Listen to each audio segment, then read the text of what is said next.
स्वागत है आप सभी का अपने YouTube चैनल एजुकेशन पॉइंट पर।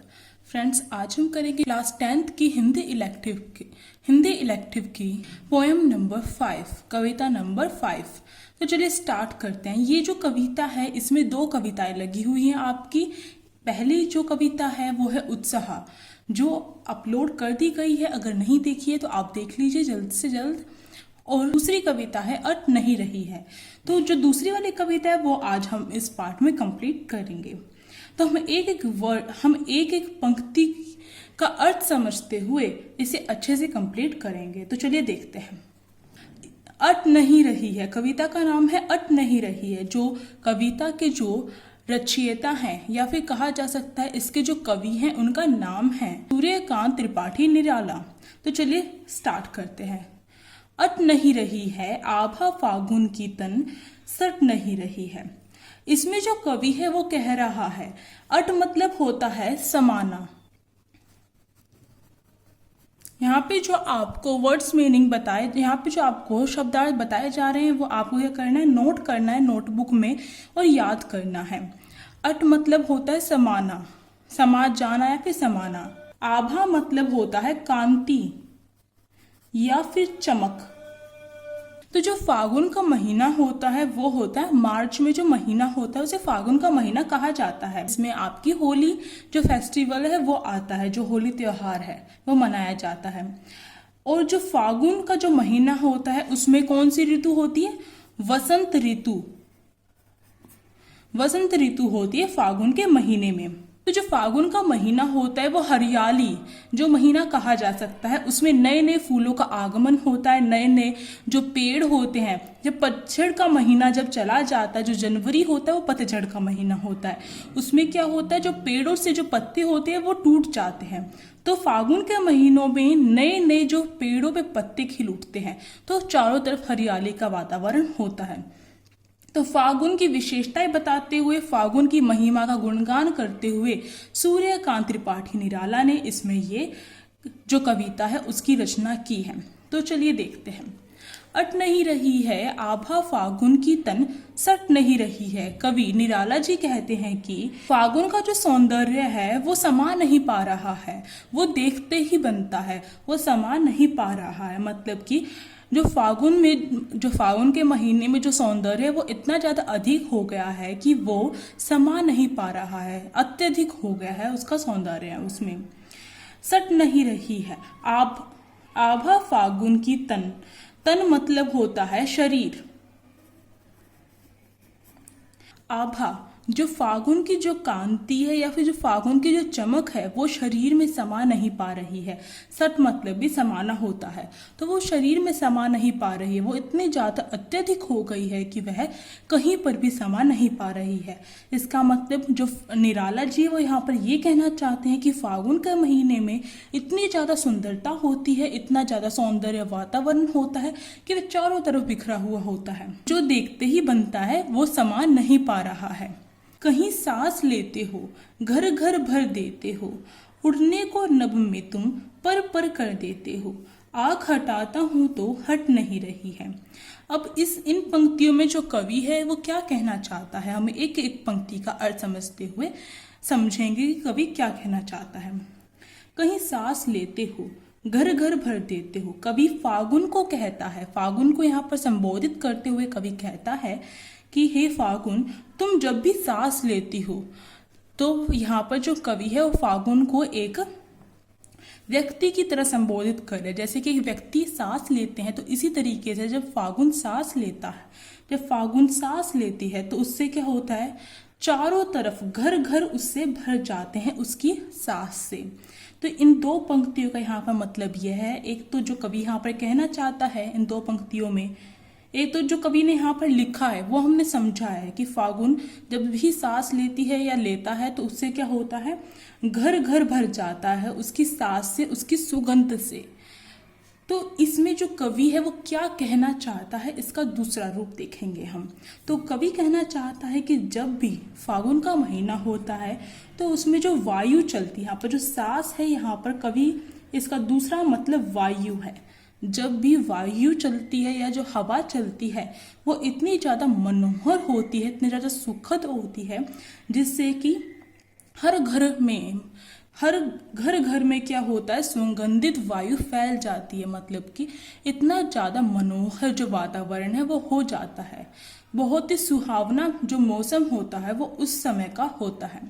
जब चारों तरफ हरियाली होती है तो उसकी सुगंध भी आती है, फूल खिलते हैं नए नए तो उनकी सुगंध भी आती है। तो जो वातावरण है वो बहुत ज़्यादा खिल उठता है। चारों तरफ घर घर क्या होता है, महक उठता है वायु से, फागुन की हवा से। अब आगे देखिए, उड़ने को नभ में तुम पर कर देते हो, आँख हटाता हूं तो हट नहीं रही है। उड़ने को नभ में, नभ मतलब होता है आकाश।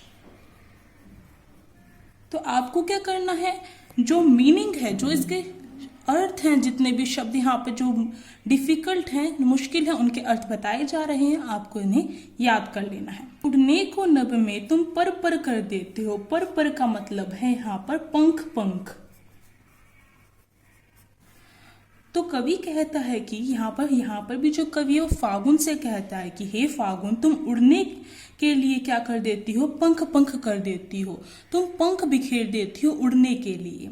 इसका मतलब है कि जब इतना सुहावना मौसम होता है तो हमारा जो दिल है वो खिल उठता है, हमारा मन प्रसन्न हो जाता है, हम इतने ज़्यादा उत्साहित हो जाते हैं कि हमारा मन जो है वो आकाश में उड़ने लग जाता है, हम कल्पनाओं में उड़ने लग जाते हैं। तो यहाँ पर कवि यही कहना चाहता है कि इतना ज़्यादा मनोहर वातावरण होता है कि हमारा जो मन है वो प्रसन्न होकर अपनी कल्पना रूपी आकाश में उड़ने लग जाता है। आगे देखिए, ये जो कविता है बहुत सबसे आसान जो कविता आपके चैप्टर में यही है। आगे देखिए, आँख हटाता हूँ तो हट नहीं रही है। कवि कहता है कि ऐसे मनोहर वातावरण से, ऐसे सुगंधित वातावरण से, ऐसे सौंदर्य से जब मैं अपनी आँखों को हटाने की कोशिश करता हूँ तो मेरी जो आँखें हैं वो हट नहीं पाती है। मतलब कि कवि यहाँ पर इसका आशय यहाँ पर यह है कि कवि यह कहना चाहता है कि जब मैं, जो वातावरण है वो इतना ज़्यादा सुगंधित होता है, इतना ज़्यादा सौंदर्यपूर्ण होता है, इतना ज़्यादा मनोहर होता है। आपको याद रखना है वातावरण के विषय में, आपको 3 जो वर्ड्स हैं, 3 जो ये बातें बार बार में इसकी विशेषता ही कही जा सकती है। इन 3 जो शब्द है इससे आपका जो आंसर होगा वो निखर के आएगा। पहला मनोहर, दूसरा सौंदर्य पूर्ण भी कहा जा सकता है, सौंदर्यपूर्ण, और तीसरा आकर्षक भी कह सकते हैं आप। तो इस तरीके के जो शब्द हैं उन्हें आपको याद रखना होता है और इनको प्रयोग करना होता है अपने आंसर में।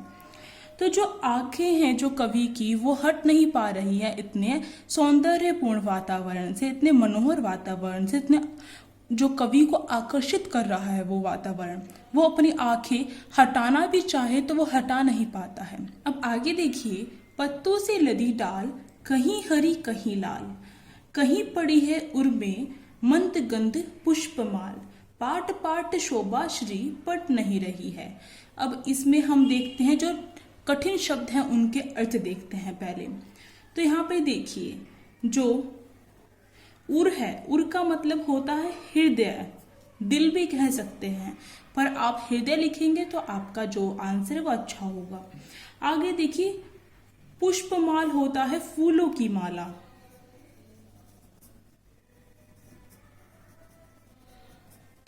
पाठ पाठ का मतलब होता है जंघे जंघे।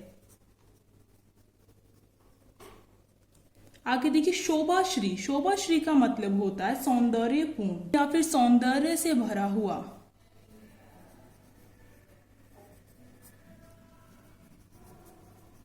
यस, फिर सौंदर्य से भरपूर। देखिए, पत्तों से लदी डाल, कहीं हरी कहीं लाल। कवि इसमें जो फागुन मास का जो महीना होता है, मास मतलब महीना, जो फागुन का महीना होता है उसकी विशेषता बताते हुए कवि इसमें कहता है कि जो पत्ते हैं, पत्तों की जो डाल है उस पर जो पत्ते हैं वो इतने ज़्यादा आ गए हैं, इतने ज़्यादा पत्ते लद गए हैं, इतने ज्यादा पत्ते आ गए हैं जिससे कि जो डालें हैं वो लदी हुई प्रतीत होती है। ऐसा लगता है कि डालों पर पत्ते ही पत्ते हैं।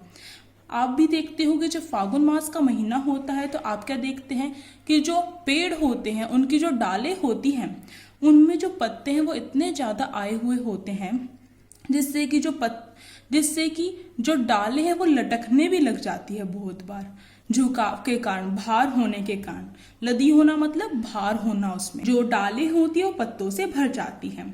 कहीं हरी कहीं लाल, जो डालें होती हैं वो कहीं पर तो हरी होती हैं और कहीं पर लाल होती है। इसका मतलब है, हरी का मतलब है पत्तों की हरियाली के कारण जो डालें होती हैं वो हरी हो जाती हैं, और लाल का मतलब है जो नए अंकुरित जो पत्ते होते हैं उनसे वो लाल जब निकल के आते हैं, जिनका अभी विकास नहीं हुआ है इतना, जो अभी अभी जिन्होंने अभी अभी जो अभी अभी आए हैं, जो नए नए जो पत्ते हैं, तो उनमें क्या होता है, उनसे जो डालें होती है वो लाल हो जाती है।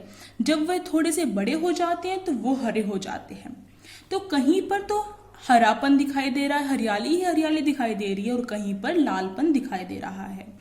तो यहाँ पर जो कवि ने विशेषता बताई है फागुन मास की, कि उसमें जो चारों तरफ हरियाली हो जाती है और कहीं पर हरा प्रतीत होता है, कहीं पर लाल प्रतीत होता है। कहीं पड़ी है उर्मे मंदगंध पुष्पमाला। अब कवि कहता है कहीं पर, ऐसा लगता है कि कहीं पर हृदय में, या फिर आप कह सकते हैं जो जहां पर माला पहनते, जो गर्दन होती है, तो जो हृदय में, क्योंकि जो गर्दन होती है उसी के साथ में हृदय होता है, तो कहीं पर हृदय में मंदगंध पुष्पमाला, फूलों की माला पड़ी हुई प्रतीत होती है। इसका मतलब है कि जब पेड़ों पर जब फूल निकल के आ जाते हैं, जब पेड़ों में, पौधों में जो फूल आ जाते हैं, तो ऐसा प्रतीत होता है कि जो पेड़ हैं या फिर जो पौधे हैं उन्होंने फूलों की मनमोहक माला धारण कर ली है। पाट पाट शोभा श्री पट नहीं रही है। जो वातावरण है वो इतना ज्यादा सौंदर्यपूर्ण हो चुका है, इतना अधिक हो चुका है कि वह समा नहीं पा रहा है। जगह जगह पर क्या है, जो वातावरण है, जो शोभा है वातावरण की, वो समा नहीं पा रही है। पट नहीं रही है का मतलब है समा नहीं रही है। यहाँ पर सट नहीं रही है, अट नहीं रही है, पट नहीं रही है। इन सब का मतलब है समा नहीं पा रही है। इतनी ज्यादा अधिकता हो गई है कि वह उसमें समा नहीं रही है। जैसे कि इसका अगर एग्जाम्पल लें तो अगर आपके पास एक गिलास पानी है, एक गिलास है, उसमें आप पानी डालते हैं, तो जब वह पूरा गिलास फुल हो जाता है तो जो पानी होता है वह निकल जाता है। तो इसका मतलब क्या, गिलास में जो इतना ज्यादा पानी हो गया कि वह समा नहीं पा रहा है, वह निकल गया है। तो यही चीज यहाँ पर बताई गई है कि जो वातावरण है वो इतना ज्यादा सौंदर्यपूर्ण हो गया है, इतना ज्यादा मनोहर हो गया है, इतना ज्यादा, जिससे कि वह समा नहीं पा रहा है। तो इस कविता के द्वारा निराला जी ने हम सबके समक्ष क्या किया है, फागुन मास के महीने का गुणगान किया है, फागुन की विशेषताएं बताई हैं, उस समय कैसा वातावरण होता है उससे हमें परिचित कराया है। तो इसी के साथ ये जो आपकी कविता थी वो कंप्लीट होती है। अगर अभी तक आपने मेरे चैनल को सब्सक्राइब नहीं किया है तो आप कर सकते हैं, और साइड में जो बेल आइकन है उसे प्रेस करना मत भूलिएगा, जिससे कि न्यू वीडियोस की नोटिफिकेशन आपके फ़ोन में आ सके। अगर कोई क्वायरी हो, अगर कोई क्वेश्चन हो तो आप कमेंट बॉक्स में पूछ सकते हैं, आपकी मदद की जाएगी। Thank you.